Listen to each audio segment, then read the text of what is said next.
हाँ भी जुआनो, अपना टॉपिक क्या है? भारत का मैदान। कौन सा है? भारत का मैदान। ये टॉपिक है ना? पूरा नहीं हुआ था, अधूरा था, आज अपने पूरा कर देंगे। क्या कर देंगे? पूरा कर देंगे। वैसे तो मोटा मोटा सब कुछ बता दिया था भारत के मैदान के बारे में, लेकिन आज अपने बताने जा रहे हैं कि जो हमारा मैदान है वो किस प्रकार कहां पर स्थित है, इनको क्या कहते हैं, इस मैदान के बारे में बताएंगे आज। ये देखिए, एक नदी है जिसका नाम क्या है? सिंधु नदी। कौन सी नदी है ये लो जी, सिंधु नदी। कहां पे जाके गिरती है? बंगाल की खाड़ी में। कहां पे? बंगाल की खाड़ी में जाके गिरती है।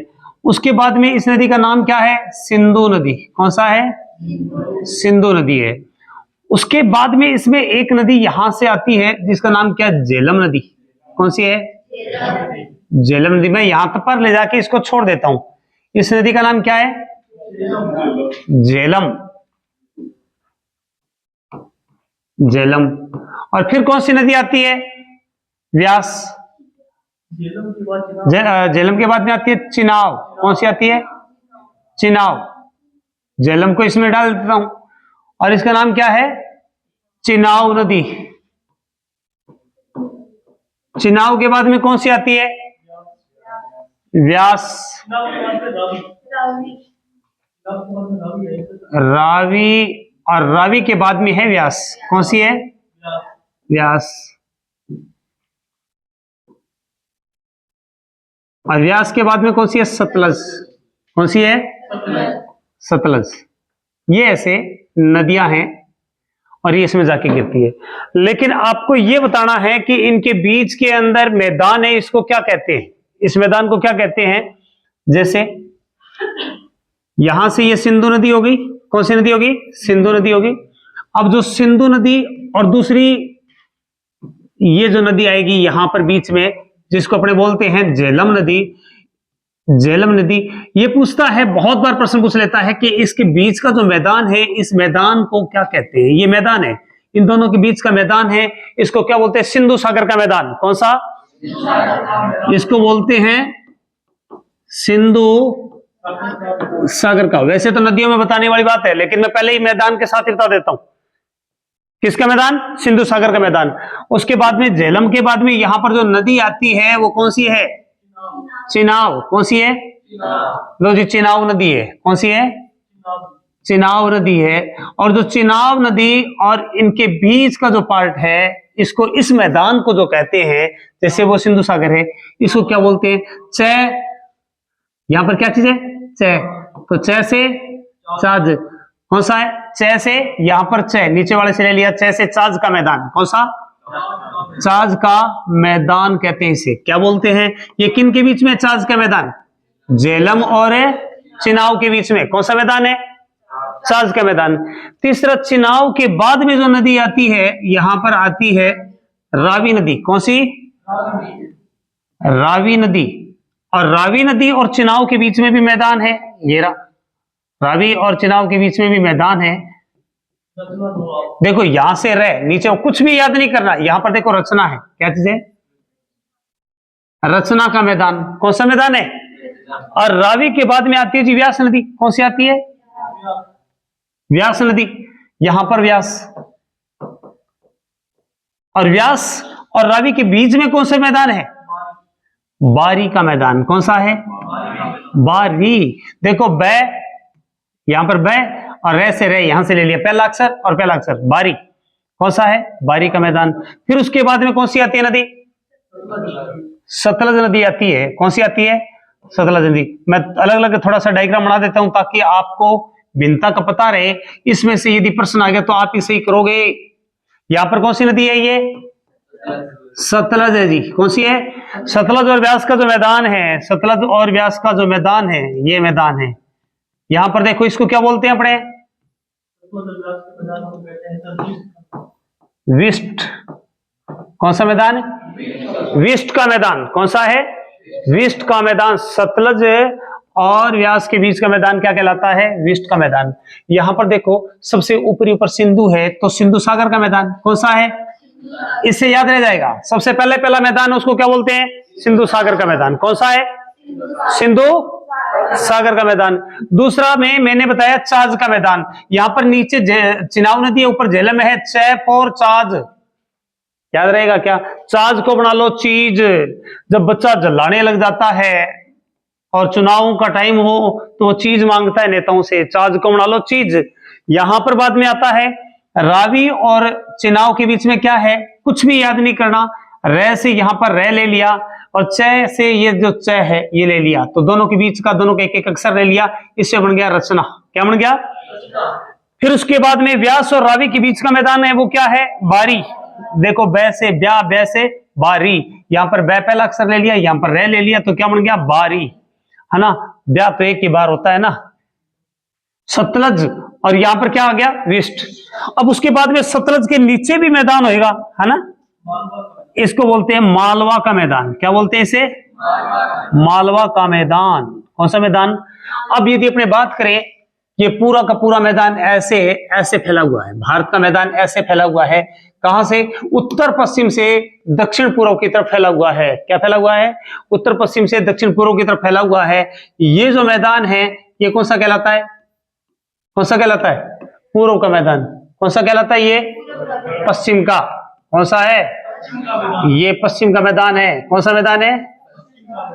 पश्चिम का। मध्य में किसका आ जाएगा? गंगा यमुना का। किसका? गंगा यमुना का मैदान। और उसके बाद में ये कौन सा है? ब्रह्मपुत्र का मैदान। और ये कौन सा है? सिंधु का मैदान। कौन सा है? सिंधु और उसकी नदियों का मैदान। पश्चिम में कौन सा मैदान है? सिंधु और उसकी, जो मैंने आपको ये बताया, ये कौन सा मैदान है? सिंधु और उसकी नदियों का मैदान। बीच में किसका मैदान है? गंगा का मैदान। और पूर्व में किसका मैदान होगा? ब्रह्मपुत्र का मैदान। किसका मैदान होगा छुटकी? किसका होगा? ये तीन प्रकार के मैदान होंगे। ये पहला मैदान है, मैं इसके बारे में अभी आपसे सुनने वाला हूं। हाँ जी, जो सबसे पहले हमने कौन सा मैदान किया? ये मैदान है, ये मैदान है, और ये पश्चिम का मैदान है। कौन सा मैदान है? लो जी, पश्चिम का मैदान। यहां पर बुला के सुनूंगा अब मैं। पश्चिम का मैदान। पश्चिम के मैदान में सबसे पहले जो मैदान का नाम है उसको क्या बोलते हैं? क्या बोलते हैं भाई? सिंधु सागर। कौन सा मैदान? सिंधु सागर का मैदान। दूसरा कौन सा है? कौन सा? चाज। कौन सा है? तीसरा रचना। और चौथा बारी। कौन सा है? बारी। और पांचवा वेस्ट। कौन सा है? कैसे याद रखोगे? मैं एक दिन सिंधु सागर पार करने के लिए, सिंधु सागर जब पार किया तो मेरे को वहां पर एक चीज मिल गई। मैं जैसे ही सिंधु सागर पार किया तो क्या मिल गया मेरे को? चीज मिल गई। क्या मिल गई? मैंने वो चीज मेरी पत्नी रचना को ले जाके दे दिया। किसको दे दी? मेरी पत्नी का नाम भी टाइम क्यों? रचना। तो वो चीज मैंने मेरी पत्नी रचना को ले जाके दे दिया। तो मेरी पत्नी बोली, एक बारी फिर जा तो सर कोई चीज ले आन भी। एक बार है बार से बारी, एक बार दोबारा और जा, एक बार है दोबारा और जा। इस बार कोई विशिष्ट सी चीज लेकर आना, बढ़िया सी चीज लाना। मैंने कहा ये घटिया है। बोला और क्या है? जैसा तू वैसी तेरी चीज। सिंधु सागर पर पार करके मैं बेचारा चीज लेकर आया और वो मेरी पत्नी रचना को दे दिया। मेरे को बोला एक बार दोबारा जा और कोई विशिष्ट सी चीज लेके आ, एक विशिष्ट सी चीज लेके आ। अब कितने जने आप में से ऐसे हैं तो ये बता देंगे किन किन नदियों के बीच में ये मैदान, किन के बीच में? बात कितने जने हाथ ऊपर करें? आपने तो हाथ ऊपर करना ही नहीं है। डिपोल्सन पहले कौन सी है? दूसरी कौन सी है? हाँ, यहां पर बुलाऊं सबको? हाँ पर यहां पर बुलाऊं आप? हाँ तो फिर ये बता चीज, फटाफट बता फटाफट। ऊपर ये कौन सी है? हाँ, और ये आप नहीं बोलेगी, सिर्फ ये बोलेगी। हाँ ये बता, तीसरी बता। रचना में ऊपर कौन सी है? अरे सिंपल सी बात अभी बताई थी। सबसे पहले सिंधु नदी। सिंधु के बाद में कौन सी है? झेलम। झेलम के बाद चिनाब के बाद रावी के बाद व्यास के बाद सतलज के नीचे कौन सा मैदान? लो भाई ये हो गया याद। हुआ कि नहीं हुआ? है ना। अब उसके बाद नेक्स्ट मध्य का मैदान, कौन सा मैदान है? हमने ये पश्चिम का मैदान कर लिया। कौन सा मैदान कर लिया?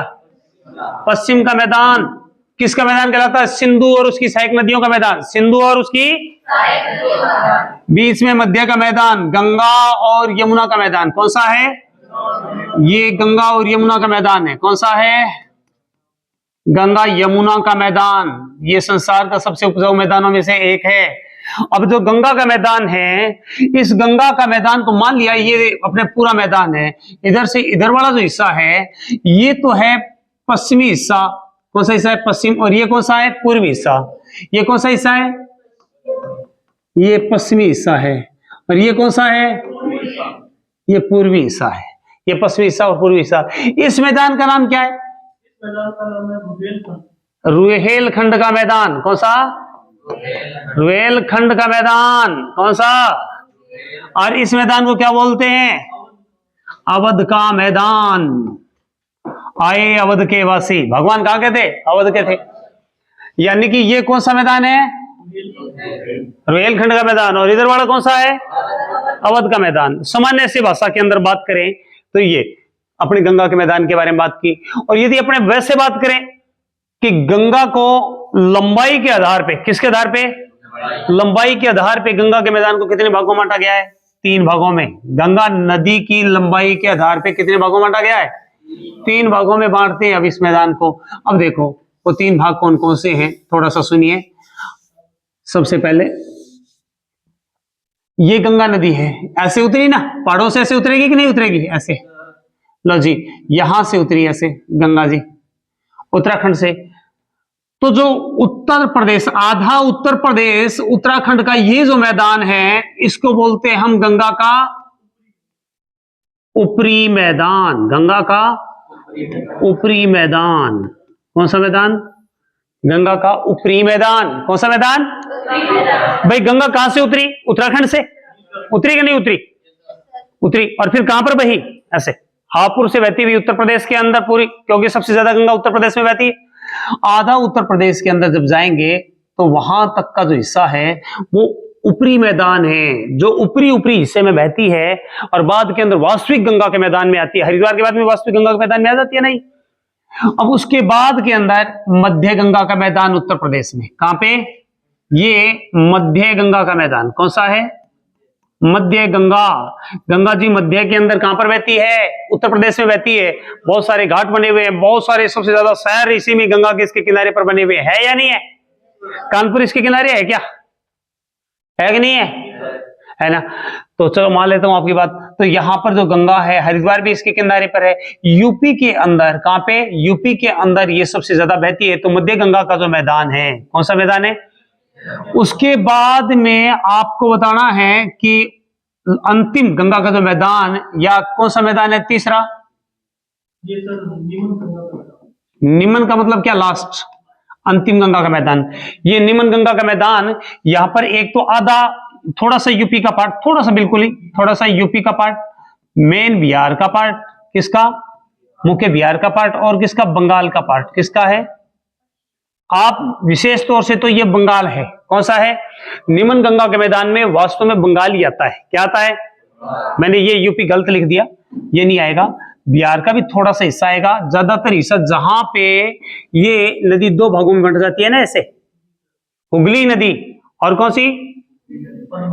पद्मा नदी 2 भागों में बंटती है ना, तो ये कहां पर बंटेगी? बंगाल में बंटेगी ना। बंगाल में थोड़ा सा बिहार का हिस्सा और बंगाल में ऐसे बटेगा। वहां से जो भाग है वो निमन गंगा का मैदान है। कौन सा है वो? निमन गंगा का मैदान। यदि प्रश्न आ जाए निमन गंगा के मैदान में ए पे ऑप्शन में हो तो बंगाल उत्तर आएगा। मध्य गंगा के मैदान में क्या आ जाएगा? यूपी आ जाएगा। उत्तरी गंगा में भी थोड़ा सा यूपी और उत्तराखंड का भाग। कौन सा है? अब ये नदी जाती है ऐसे, आपको पता है बरसात की ऋतु में तो बहुत तेज भरी हुई जाती है। उसके बाद में थोड़ी थोड़ी जगह पर ऐसे पानी भरा रहता है। क्या भरा रहता है? जो गड्ढ होते हैं उनमें पानी भरा रहता है, उनको क्या कहते हैं? बील कहते हैं। ये से आ जाए प्रश्न, क्या गंगा के मैदान में जो गहरे खड्डे, एक झीलों की तरह से पानी भरा रहता है, उनको क्या बोलते हैं? बील। क्या बोलते हैं इनको? बील कहते हैं। क्या बोलते हैं इसे? बील। आ सकता है ये प्रश्न, ये प्रश्न भी आपके आ सकता है। दोबारा से फिर पूछता हूं मैं। बताओ भी किस किस के गंगा का मैदान याद हो गया? कौन सा हो गया? किस किस को याद हुआ गंगा का मैदान? लो जी, गंगा के मैदान की यदि हम बात करें, ये देखिए, ये कौन सा मैदान है गंगा का? उत्तरी। और ये कौन सा है? मध्य। और ये क्या चीज है? निमन। कौन सा है? निमन गंगा का मैदान है। इसके अंदर जो खाली यहां पर भरे हुए पानी के गड्ढे से हैं, झीले से, उनको क्या बोलते हैं? बील। क्या बोलते हैं? बील है। आप लोगों को बता दे, यदि ये प्रश्न पूछ ले, बिहार का शोक, प्रश्न आ जाए, बिहार का शोक, शोक कोसी नदी है। कौन सी है? कोसी नदी है। ये गंगा के किस मैदान में अवस्थित है? गंगा के किस मैदान में अवस्थित है? यदि ये प्रश्न आ जाए, ऑप्शन में दे दे,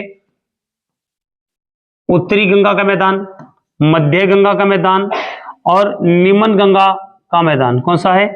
यदि ये ऑप्शन में दे दे, और या 34 ऑप्शन, उपरोक्त सभी या उपरोक्त में से कोई नहीं, यदि ये ऑप्शन में दे दे तो क्या भरोगे? कौन सा है? अरे निमन गंगा कहां से आ जाएगी? मध्य गंगा में आता है ना अधिकतर भाग। बिहार, यूपी तो पूरा का पूरा, और बिहार का थोड़ा सा हिस्सा, मैंने यहां पर कहा बिहार का बहुत थोड़ा हिस्सा, और ज्यादातर ये बंगाल का हिस्सा है। बिहार का शोक कोसी है। बिहार का शोक कौन सा है? तो मध्य गंगा में आ जाएगा। किस में आ जाएगा? मध्य गंगा में। यदि ये प्रश्न आ जाए कि भारत का ऊंचा बांध टिहरी बांध है, कौन सा है? टिहरी बांध कहां है? उत्तराखंड में है। उत्तराखंड में है या नहीं है? ये किस मैदान में है? उत्तरी में। किस में है? उत्तराखंड में है। उत्तराखंड में तो उत्तरी में। उसके बाद में ये कह दे कि गंगा नदी, हुगली नदी और पद्मा दो भागों में बंट जाती है, ये किस मैदान में जाके बंटती है? निमन गंगा में। किसमें? निमन गंगा में। ये भारत का सबसे उपजाऊ मैदान है। कौन सा मैदान है भारत का? भारत का सबसे उपजाऊ मैदान है। कौन सा मैदान है? भारत का सबसे उपजाऊ मैदान है। अब देखो तीसरा मैदान है, वो कौन सा है? ब्रह्मपुत्र का मैदान। कौन सा है? ये मध्य, ये बताया। और ये कौन सा मैदान है? ये पश्चिम का मैदान। कौन सा है? और ये गंगा का, यानी कि मध्य मैदान। मध्य मैदान या गंगा का मैदान कौन सा है? गंगा का मैदान है। और ये कौन सा? ब्रह्मपुत्र का मैदान। कौन सा है? ब्रह्मपुत्र का मैदान। आपको जानकारी के लिए बता दूं, ब्रह्मपुत्र अरुणाचल प्रदेश में ऐसे प्रवेश करती है और ऐसे होती हुई, बंगाल से होती हुई ऐसे बाहर निकल जाती है। तो ये मैदान यहाँ पर मेघालय का पठार है। कौन सा पठार है? मेघालय के पठार को क्या बोलते हैं? मेघालय के पठार को क्या बोलते हैं? शिलोंग का पठार। कौन सा है? ऊपर से मैदान कहां से शुरू हो जाता है? कहां से? शिवालिक हिमालय से। कहां से? शिवालिक हिमालय। मैंने आपको 3 यहां पर पहाड़ियां बताई थी। कौन सी? डीएम साहब अबोर गए, मिसी रोटी खाई। डी फॉर डफला, एम से मेरी, अबोर से अबोर, मिसी से मिसमी। उन पहाड़ियां, वो किसकी? शिवालिक की पहाड़ियां, वहां से शुरू होती है। ये कहां से होती है? शिवालिक की पहाड़ियों से शुरू होकर कहां तक जाती है? मेघालय के पठार तक। कहां तक जाती है? इसकी जो चौड़ाई है, इस मैदान की लगभग चौड़ाई कितनी है? 80 किलोमीटर है। कितनी किलोमीटर है? इसको बोलते हैं ब्रह्मपुत्र का मैदान। कौन सा मैदान? इस मैदान की खास बात क्या है? संसार का सबसे बड़ा नदी द्वीप माजुली, संसार का सबसे बड़ा नदी द्वीप माजुली यहीं पर है। ये कौन सा है? माजुली। कौन सा है?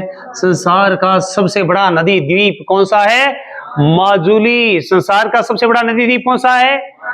माजुली। वो किस नदी पर है? किस नदी में है? ब्रह्मपुत्र में है। किस में है? ब्रह्मपुत्र में है। चीन ने यहां पर बांध बना लिया है, यहां पर बांध बना लिया है, और वो पानी को इसको रोक लेता है। और भारत के अंदर सूखा, यहां पर पानी रोक लेगा तो भारत में सूखा पड़ेगा ना, और जब वर्षा के टाइम में ये भरा हुआ बांध यदि छोड़ दे तो भारत में पानी से डूब जाएगा। तो भारत के लिए समस्या पैदा होगी। भारत ने इस पर ऑब्जेक्शन किया है, तो चीन पंखे खड़े कर रहा है। यहां पर ये ब्रह्मपुत्र नदी है। कौन सी नदी है? इसकी कांपीली भी सहायक नदी है। इधर सुबह यहाँ पर कई इसकी सहायक नदियां हैं, कांपीली भी इसकी सहायक नदियां हैं, ऐसे आके इसमें गिरती है। ऐसे वो नदियों के टाइम में इसमें बताऊंगा। तो इसमें 2-3 बात याद रखना। जो ब्रह्मपुत्र का मैदान है, किसका मैदान है? ब्रह्मपुत्र का मैदान है। ब्रह्मपुत्र के मैदान में 2 बातें याद रखना है। पहली बात कौन सी? पहली, संसार का सबसे बड़ा नदी द्वीप है माजुली। कहां पर है ये? असम में। कहां पर है? असम में। एक बात तो यह याद रखना। दूसरी बात है, इस मैदान की चौड़ाई कितनी है? 80 किलोमीटर है। कितना है? तीसरी बात, ये कहां से शुरू होता है मैदान? शिवालिक के पाद से शुरू हो गए और कहां तक? शिलोंग के पठार। ये मैदान स्थित है। इसको, ये मैदान आसाम में भी फैला हुआ है। कहां पर फैला हुआ है? आसाम में भी फैला हुआ है। अब इस संपूर्ण मैदान के बारे में एक बात कर लेते हैं। ऐसे लो जी, हमारे पास में भारत का नक्शा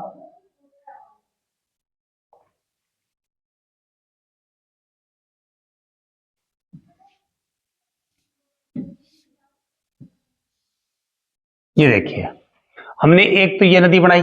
कौन सी नदी बनाई? ऐसे सिंधु नदी बनाई। एक कौन सी बनाई? ऐसे गंगा नदी। कौन सी? गंगा। एक कौन सी है? ब्रह्मपुत्र नदी। कौन सी है? ब्रह्मपुत्र नदी। तो ये सिंधु का मैदान। कौन सा मैदान? सिंधु का मैदान। जो इसका होगा वो कौन सा होगा? गंगा का मैदान होगा। सबसे बड़ा मैदान है। ये कौन सा मैदान है? ब्रह्मपुत्र का मैदान। कौन सा है? ये ब्रह्मपुत्र का मैदान। कौन सा मैदान है? ब्रह्मपुत्र का मैदान। फिर आपको ये बताई थी, ये मैदान का जो इनके बीच का भाग है, इसके बारे में अपने बताई थी बात। ये बताई थी ना बात कि इनके बीच में क्या कहते हैं। उसके बाद में आपको गंगा के मैदान को एक भाग, दो भाग और तीसरे भाग के बारे में बताया। फिर यहां पर ब्रह्मपुत्र के अंदर यहां से लेके यहां तक का जो बीच का भाग है और ये माजुली द्वीप है, इसके बारे में बताया। किसके बारे में बताया? माजुली द्वीप के बारे में बताया।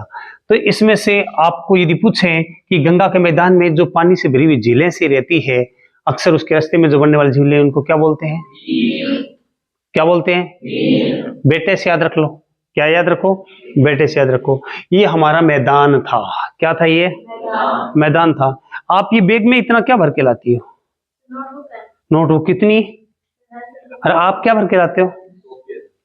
आप लोगों को एक सिंपल सी स्टोरी बताता हूं मैं, कि आपको किताबें रखने की जरूरत नहीं पड़ेगी जब आप पढ़ने लग गए। अब पढ़ते तो नहीं हो, मेरे को पक्का पता है, यकीन है कि आप लोग पढ़ते हो ही नहीं। जो कहता हूं वैसे नहीं पढ़ते हो। एक राजा था, ये एक चीन की कथा है, वास्तविक बात है, पुरानी, हजारों साल पुरानी। एक राजा था और उस राजा का नाम इतिहास के अंदर मिलता नहीं है। और उस राजा के पास में एक बहुत बड़ा धनुर्धर था, बहुत तगड़ा धनुर्धर था, अर्जुन की तरह। और वो इतना बड़ा धनुर्धर था कि उसके टक्कर का कोई धनुर्धर नहीं था। तो राजा उससे बड़ा प्रभावित हुआ। राजा आए दिन उसके रंगमंच के ऊपर उनको बुलाता, उसको गिफ्ट देता और बहुत सारी बातें करता। कहा कि भाई ऐसा कोई भी राजा, ऐसा धनुर्धर नहीं हुआ, तू अपने आप को दुनिया का श्रेष्ठ धनुर्धर घोषित कर दे। उसने कहा क्या जल्दी है राजा, कर देंगे, कोई बात नहीं, तेरे टक्कर का कोई है नहीं।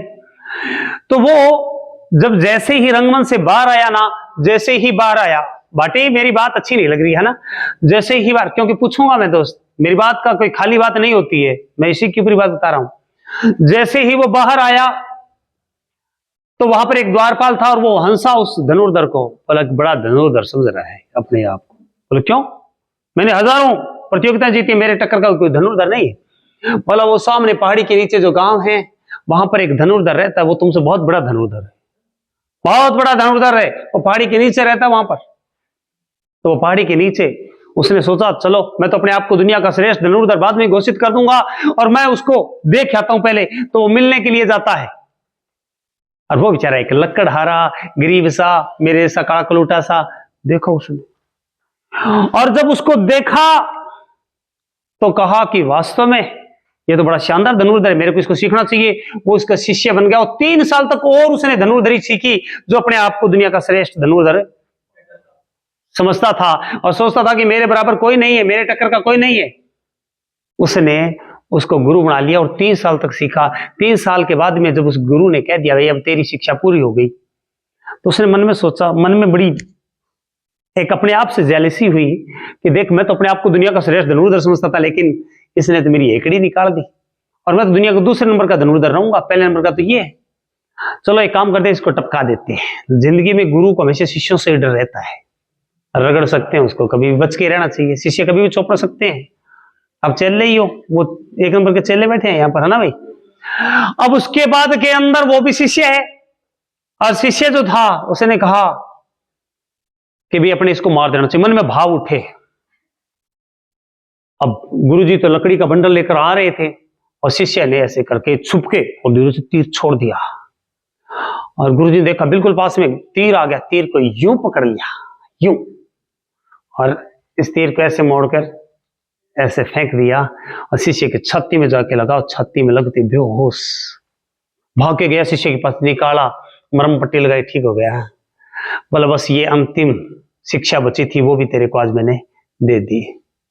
अब मेरे पास कुछ भी बाकी नहीं है, और मैंने मेरा धनुष तोड़ दिया, और मैं आज के बाद कोई भी धनुर्धर नहीं हूं, समझ लेना मैं मरा हुआ हूं। मेरे को पता है दुनिया में जो सबसे खब्बी खान धनुर्धर होता है, जो खतरनाक आदमी होता है, वो कभी नहीं चाहता कि मेरे से ऊपर कोई हो। तो आज के बाद में तू अपने आप को श्रेष्ठ मान लेना, मेरे से कोई खतरा नहीं है तेरे को, मैंने पूरी शिक्षा दे दी, और ये अंतिम जो अपने आप को बचाने के लिए रखी थी वो भी तेरे को प्रदान कर दी।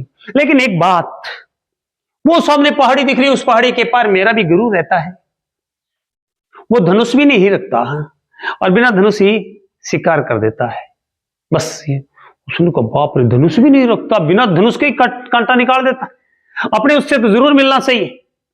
अब वो वहां तो नगरी में तो नहीं गया, वहां पर गया और नगरी में ढूंढता फिरे उस पहाड़ी के ऊपर, और वहां पर भाई साहब की तरह गुरुजी ऐसे झुके हुए, वो भाई ऐसे दांत किधर ही, नाक किधर, मुंह किधर, हजारों साल पुरानी बात। अब उन्होंने पूछा कि भाई ऐसे ऐसे एक धनुर्धर है, बोला भी मैं ही हूं वो, आपका शिष्य वहां रहता, बोला हाँ। आप कौन? बोला मैं दुनिया का श्रेष्ठ धनुर्धर, उस राज्य का सेनापति हूं, ये कर दूं वो कर दूं। तो बोला ये धनुष क्यों टांग रखा है? बोला धनुर्धर एक धनुष नहीं टांगेगा तो और क्या करेगा? बोला धनुर्धर को धनुष टांगने की जरूरत नहीं होती, धनुर्धर को कभी भी धनुष टांगने की जरूरत नहीं होती। कहां टांग के घूम रहा है? जो धनुष टांगता है वो कभी वीर नहीं होता और वो कभी निशाना नहीं लगा सकता। रॉन्ग।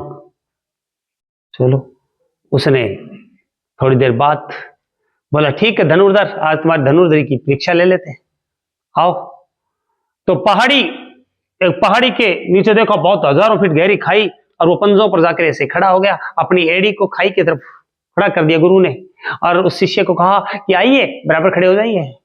वो कहते ना जी, अंदर पानी मुड़ गया पेट में, पेट में पानी, हाथ भी कांप रहे हैं, नाक भी कांप रहा है, मुंह भी कांप रहा है, मर जाऊंगा, नहीं हिम्मत नहीं मेरी कि मैं यहां पर आके खड़ा हो जाऊं, मैं नहीं आ सकता, सॉरी। जब तू कांप रहा है तो निशाना क्या लगाएगा? तो निशाना नहीं लगा सकता। तेरे जरूर कोई बड़े बड़े जीव जंतुओं के बड़े चीजों के निशाने लगा दिए होंगे तेरे। तो बोला मैंने 100 में से 100 निशाने लगे। बोला झूठ बोल रहा है। जब तेरे पैर कांप रहे हैं, तेरे हाथ कांप रहे हैं, तो निशाना सही लग कैसे सकता है? निशाना कैसे लगता है? देख, ऐसे उसने नजर घुमाई, ऊपर से 30 पक्षियों की ऐसे टोली जा रही थी, उसे ऐसे किया, सारे पक्षी नीचे आके रहे। निशाना इसको कहते हैं। दूसरी बार उनको गौर से ऐसे देखा, पक्षी वापिस उड़ गए। इसको कहते हैं जब आपकी आत्मा, आपका मन आपके वश में हो जाए, जब विद्या पूरी आ जाती है। बोला कि जब संगीतकार अपने संगीत में पूरी तरह से निपुण हो जाता है तो लास्ट में वीणा के तार तोड़ देता है। सुना है कभी बात आपने?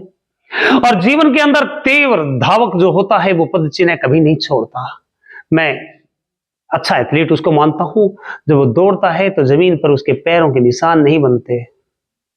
और पहुंचा हुआ संत मैं उसको मानता हूं जो पानी के ऊपर भी चले और पानी भी पैरों को न छुए, और उसके पैर रखने से तरंग भी पैदा न हो पानी पर, उसको संत कहता हूं। जीवन में आप में से कोई एक भी पढ़ेसरी नहीं है। जिस दिन आप पढ़ेसरी बन जाओगे उस दिन इन किताबों की आवश्यकता नहीं पड़ेगी आपको, न आपको थैले की आवश्यकता पड़ेगी, क्योंकि सारा कुछ यहां पर उतार लोगे। क्योंकि आप मन से, वचन से, कर्म से आप क्लास में बैठोगे तो ये सारी चीजें एक एक बार, मेरे को 5 बार कराने की जरूरत नहीं होगी। पूरी तरह से मन यदि आपका पढ़ाई में है तो तब आप पूर्ण विद्यार्थी और आप IAS क्या कुछ भी बन जाओगे, हिंदुस्तान का सबसे टॉप मोस्ट आदमी बन जाओगे, नहीं तो मोस्ट वांटेड बन जाओगे, है ना। मोस्ट वांटेड भी आदमी होता है कि नहीं होता? चोर भी आदमी होता है और सिपाही भी आदमी होता है और थानेदार भी आदमी होता है। लेकिन जीवन में दोनों के, तीनों के कर्म के अंदर अंतर होता है। मैंने बताया ना, जब तक आपके हाथ पैर कांपेंगे, कई बार आपकी लड़ाई हो जाती है, मार दूंगा तेरे मैं, हाथ कांपे के भाई जी तू कांपे क्या नहीं है, तो आप तो खुद तो अपने वश में नहीं है, तो मेरे में मार क्या देगा? जीवन में याद रखना, सच्चाई जो होती है जो सच्चाई कभी भी कोई भी पाचन नहीं कर पाता है, जीवन में जो ऊंची आवाज में बोलता है, जिसके हाथ पैर कांप रहे हैं, समझ लेना है झूठा आदमी है, दुनिया का एक नंबर का झूठा आदमी है। सच्चे आदमी के एक तो हाथ नहीं कांपेंगे, क्योंकि उसको किसी बात का डर नहीं है और भयभीत नहीं होगा। वो छोटी सी बात पर टेंशन नहीं लेगा, किसी भी बात पर टेंशन नहीं लेगा।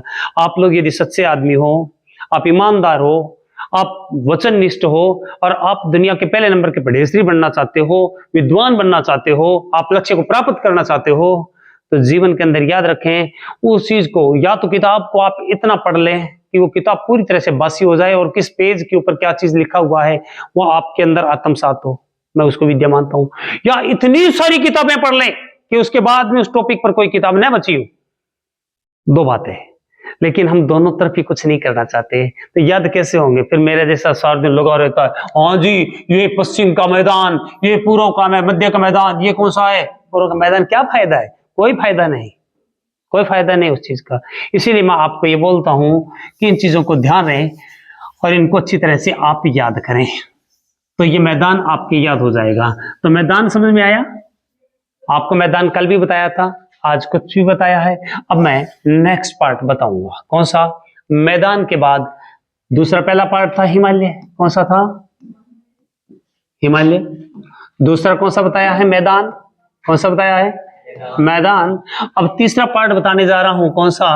मरुस्थल। कौन सा है? मरुस्थल। हमने कहा था कि एनसीईआरटी के आधार पे, अरे क्या बात है भाई, लेट लेट लेट, हमने पूरा मैदान करवा दिया। आज तीसरा पार्ट करवाने जा रहा हूं। कौन सा है? मरुस्थल है। कौन सा है? मरुस्थल है। 6 एनसीईआरटी के आधार पे भारत को 6 भौतिक प्रदेशों में बांटा गया है। कितने भौतिक प्रदेशों में बांटा गया है? 6 भौतिक प्रदेशों में बांटा गया है। और तीसरा भौतिक प्रदेश कौन सा है? मरुस्थल है। कौन सा है? मरुस्थल। ये जो मरुस्थल का भाग है वो यहां पर ऐसे फैला हुआ है, ऐसे ऐसे, ये मरुस्थल का प्रदेश फैला हुआ है। ये जो मरुस्थल है ये पाकिस्तान में भी फैला हुआ है। कहां पर फैला हुआ है? पाकिस्तान में थोड़ा कम है, भारत में ज्यादा है। भारत में कितना परसेंट है? भारत के अंदर 15% पाकिस्तान में है ये मरुस्थल, और पाकिस्तान जो भारत है उसमें कितना परसेंट है? 85%। कितना है? ये 85% पर फैला है। कितना? 85% का फैला हुआ है। अब माना जाता है कि जो मरुस्थल है ये नवीन प्रदेश है। क्या चीज है? नवीन प्रदेश है, अन्यों की तुलना में नया बना है। उसके बाद में यहां पर कभी 33 महासागर बहता था। क्या बहता था? 33 महासागर बहता था कभी। जब तो ये आपको दिखेगा मरुस्थल, वहां पर खारे पानी की झीलें हैं। सांबर कहां है? जयपुर के अंदर है। डीडवाना कहां है? नागौर में। डीडवाना कहां है? नागौर में। पंचभद्रा कहां है या नहीं है? अब बात आती है ये जो मरुस्थल है कहां पे? उत्तर में। आपको इस साइड में अपने जाते हैं तो यहां पर एक नदी जाती है। कौन सी है? सिंधु। कौन सी नदी है? सिंधु नदी है। कौन सी नदी है? और यदि अपने ऐसे करें तो यहां पर कौन सी नदी है? सतलज। कौन सी है? सतलज नदी, है ना? है या नहीं है? और यदि अपने इधर की बात करें, इस साइड में यदि अपने बात करें तो यह नदी कौन सी है? यमुना। कौन सी है? यमुना। और यदि अपने ऐसे बात करें तो यहां पर कौन सी है? अरावली। कौन सी है? और इधर की बात करें तो ये कौन सी है? कच्छ की खाड़ी। कौन सी है? कच्छ की खाड़ी। यानी कि ये जो मरुस्थल है ये चारों तरफ से बंद है। ये मरुस्थल चारों तरफ से बंद है। और ये मरुस्थल संसार का क्षेत्रफल के आधार पे कौन से नंबर का मरुस्थल है? क्षेत्रफल के आधार पे कौन से नंबर का मरुस्थल है? 17वें नंबर का। 16 मरुस्थल इससे बड़े हैं संसार में। और गर्मी के आधार पे गर्म मरुस्थल, क्योंकि 2 प्रकार के मरुस्थल होते हैं, एक ठंडा मरुस्थल और एक गर्म मरुस्थल। ये कौन सा मरुस्थल है? गर्म, उष्णकटिबंधीय। उष्णकटिबंधीय मरुस्थलों की दृष्टि से कौन से स्थान पर है? 9वें स्थान पर है। तो यानी कि क्षेत्रफल के आधार पे, किसके आधार पे? क्षेत्रफल के आधार पर, क्षेत्रफल के आधार पर ये संसार का 17वां मरुस्थल है। कौन सा मरुस्थल है? 17वां। और दूसरी बात है, दूसरा प्रश्न, उष्णता के आधार पे, उष्णता के आधार पे कौन से स्थान पे है? 9वें स्थान पर है। उष्णता के आधार पे कौन से स्थान पे है? और क्षेत्रफल के आधार पे 17वें। किसके आधार पे? 17वें आधार पे। अब ये कितने देशों में फैला है? 2 देशों में फैला है। किस किस में? भारत और पाकिस्तान। कितने देशों में फैला हुआ है? ये 2 देशों में फैला हुआ है, भारत और पाकिस्तान में। पाकिस्तान में इसको क्या बोलते हैं? चेलिस्तान। पाकिस्तान में इसको क्या बोलते हैं? चेलिस्तान। और भारत में इसको क्या बोलते हैं? भारत में इसको क्या बोलते हैं? थार कहते हैं। क्या बोलते हैं? थार। अब आपको ये बताना है, मेरा प्रश्न नहीं है, ये आप लोगों को बताना है, ये लगभग कितने लाख वर्ग किलोमीटर पर फैला हुआ है? ये मरुस्थल लगभग कितने लाख वर्ग किलोमीटर, ये प्रश्न आपका है। ये कितने लाख वर्ग किलोमीटर में फैला हुआ है? मैंने आपको ये बता दिया, ये भारत में है 85%। कितना? पाकिस्तान में कितना है? और ये आपने बताना है भारत के अंदर ये कितना फैला है और इसका क्षेत्रफल कितना है। भारत में जो फैला मरुस्थल है उसका क्षेत्रफल आप लोगों ने बताना है कमेंट बॉक्स में। नहीं, अभी नहीं बताना। उसके बाद में ये क्या है? पाकिस्तान में चेलिस्तान और ये गर्म मरुस्थल है। इसकी जो मिट्टी है, इसकी जो मिट्टी है वो कौन सी है? बलुई मिट्टी है। कौन सी है? इसकी मिट्टी कैसी है? बलुई है। इसमें उत्पादन मोटे अनाज का होता है। किसका होता है? मोटे अनाज का। इस मरुस्थल में कौन सा अनाज पैदा होता है? मोटा अनाज। मोटा अनाज में क्या आता है? बाजरा। क्या आता है? और क्या आता है? बाजरा के बाद में मोठ। और क्या आता है? मक्का भी आता है। क्या आता है?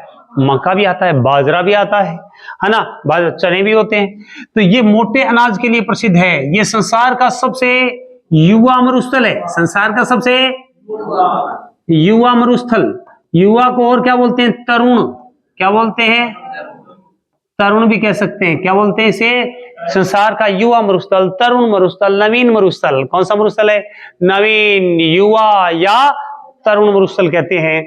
और उसके बाद में ये जो मरुस्थल है, युवा, तरुण या नवीन मरुस्थल, ये 33 महासागर का अवशेष है। यहां पर समुद्र बहा करता था। क्या बहता था यहां पर? यहां पर समुद्र बहता था पहले कभी, और उस समुद्र का नाम क्या था? 33 महासागर बहता था। क्या बहता था? अब बात आती है कि ये जो नवीन चीज और नवीन मरुस्थल है, संसार का सबसे उपजाऊ मरुस्थल भी है। क्या है? क्या है ये? संसार का, ये संसार का सबसे उपजाऊ मरुस्थल है। संसार का सबसे सघन बसा हुआ मरुस्थल है। यानी कि प्रति व्यक्ति आय भी इस मरुस्थल की ज्यादा है। यानी कि कहने, ये साहब ने लिख लिया ना, तो ये सबसे उपजाऊ मरुस्थल भी है। क्या चीज है? ये सबसे उपजाऊ के साथ ये सबसे जनसंख्या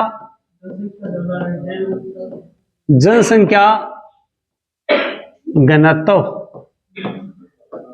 सर्वाधिक वाला मरुस्थल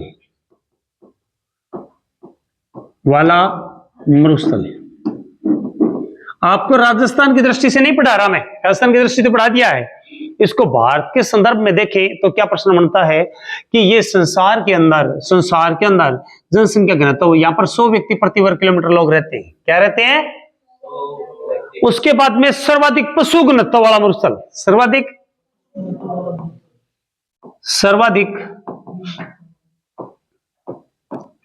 पशु घनत्व वाला मरुस्थल है। सबसे ज्यादा पशु घनत्व वाला मरुस्थल है। और खास बात क्या है इसकी सर्वाधिक, भारत के अंदर मरुस्थल जो है, भारत में जो मरुस्थल है उसमें सर्वाधिक क्या चीज है? जैव विविधता वाला, जैव विविधता वाला मरुस्थल। कौन सा है? इस मरुस्थल में एक जहरीला सांप रहता है। जहरीला सांप, उसका नाम क्या है? पीवड़ा। क्या है? ये सांप सांस पी जाता है। कैसे पीता है? कि जब आदमी सोया होता है तो अपने भारतीयों की एक खास बात है कि खर्राटे बहुत मारते हैं। भारत में जितने भी लोग हैं, आपको जानकारी के लिए बता दूं, 31 साल के होने के बाद में खर्राटे मारने लग जाते हैं। इसका मतलब क्या है? इसका मतलब यह है कि ऑक्सीजन की कमी रहती है फेफड़ों में। किसकी कमी रहती है? जिसको भी खर्राटे मारते हैं ना, तो कॉमन सी बात है, वो ऑक्सीजन की कमी है, उसके लिए उसको योग करना चाहिए रोजाना, अनुलोम विलोम कपाल भाती भस्त्रिका। नित्यानंद देवी बाबा का जब भी प्रोग्राम आता है ना इंडियन टीवी पर, तब उसके आगे बैठ जाना चाहिए और वो करना चाहिए। ऑक्सीजन की पूर्ति करने के लिए घर में मनी प्लांट लगाओ, ज्यादा से ज्यादा लगाओ, पीपल के पेड़ के आसपास रहो, नहीं तो किराए पर लेके रहो, दिन में भी टाइम बिताओ बैठे, और नहीं तो जल्दी सी पार हो जाओगा। जिस आदमी के जितने छोटी उम्र में खर्राटे बजने लगते हैं, तो मैं आपको दावे से कहता हूं, मैं मेरा अनुभव बता रहा हूं, मैं कोई डॉक्टर नहीं हूं, लेकिन आपको बता दूं, मैंने देखा कि उनके अधरंग की शिकायत होती है। एक तो अधरंग की शिकायत होती है, दूसरी बात हार्ट की शिकायत आती है। अधरंग की, अधरंग जानते हो, पैरालिसिस है ना, और दूसरा हार्ट की शिकायत आती है, और औसत से कम उम्र रहती है उनकी, औसत से कम। मैंने कम से कम, मेरे परिवार में बड़ा परिवार है, तो मैंने 10-12 लोगों को ऐसा देखा है कि जो खर्राटे भरते हैं। इसीलिए जो खर्राटे भरते हैं ना, आप भी खर्राटे भरते हो ना, तो कौन सा योग करना चाहिए, कौन सा करना चाहिए बताओ? अनुलोम विलोम। अनुलोम विलोम से तो क्या होता है? अनुलोम विलोम से तो ये कंट्रोल होता है कि आपका बीपी सही रहता है आपकी। तो कौन सा है? भस्त्रिका। भस्त्रिका आसन जानता है कोई करना?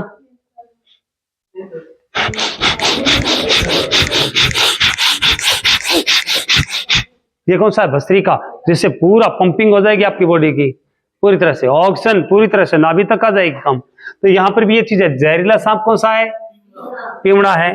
और फिर उसके बाद में इस मरुस्थल का जो सागवान है, इस मरुस्थल का जो सागवान है वो कौन सा है? इस मरुस्थल का कल्प वृक्ष बता दो। कल्प वृक्ष कौन सा है? खेजड़ी। कौन सी है? खेजड़ी। और यहां पर मरुस्थल का सागवान किसको बोलते हैं? रोइडा को। किसको बोलते हैं? रोइडा को बोलते हैं। इस मरुस्थल की सबसे प्रसिद्ध नदी कौन सी है? मुख्य नदी कौन सी है? मुख्य नदी कौन सी है? लोनी नदी। कौन सी है? लोनी नदी है। ये जो हमारा मरुस्थल है, ये खनिजों से भरपूर है। क्या चीज है ये? मरुस्थल किससे भरपूर है? खनिजों से। खनिजों से भरपूर है। तो कौन कौन से खनिज निकलते हैं इसमें से? बताओ भाई। जिप्सम, दूसरा टंगस्टन भी निकलता है, टंगस्टन निकलता है, और क्या निकलता है? मार्बल निकलता है। क्या है? मार्बल। और क्या निकलता है? चूना पत्थर। चूना पत्थर। और क्या निकलता है? Rock phosphate. ये निकलता है हमारे मरुस्थल से, इसीलिए खनिजों से भरपूर है ये मरुस्थल। क्या चीज है? अच्छा, फिर उसके बाद में ये उपजाऊ मरुस्थल है। इसकी मिट्टी कैसी है? इसमें बलुई मिट्टी है। कौन सी मिट्टी है? इसकी मिट्टी कैसी है? बलुई। इस मरुस्थल का प्रमुख घास है, दो घास प्रमुख है, एक तो सेवड़ है और दूसरा कौन सा है? मोबिया। कौन सा है? ये पशुओं को चराने के लिए। किसके लिए? ठीक है। इसके अलावा ऊंटों का बादाम, ऊंटों की बादाम। बादाम कौन सा भाई? बांखड़ी। कौन सी है? बांखड़ी है। जो ऊंट हैं वो खाते हैं। ऊंट लोग बोल दिया मैंने, है ना, कई बार कहते हैं ना, अरे ऊंट पर को पढ़ रहे हो, है ना। तो ऊंटों के बादाम कौन सा है? बांखड़ी। कौन सा है? बांखड़ी। इसकी बांखड़ी दो प्रकार की होती है, एक काली होती है और एक सफेद होती है। काली जो बांखड़ी होती है, ऊंट बड़े चाव से खाते हैं उसको। क्या खाते हैं? बड़े ही चाव से खाते हैं। तो इसमें भांखड़ी पाई जाती है। बाकी जो मरुस्थल का मैंने आपको बताया था, स्पेशल चैप्टर बताया था। क्या बताया था? स्पेशल चैप्टर बताया था, वो राजस्थान के संदर्भ में, उसको देख लेना। नेक्स्ट जो क्लास होगी, अगली क्लास होगी, उसके अंदर अपने क्या पढ़ेंगे? प्रायद्वीपीय भारत। क्या पढ़ेंगे? प्रायद्वीपीय भारत, तटवर्ती क्षेत्र और द्वीप समूह। क्या पढ़ेंगे? द्वीप समूह पढ़ेंगे। जब तक धन्यवाद, खुश रहें।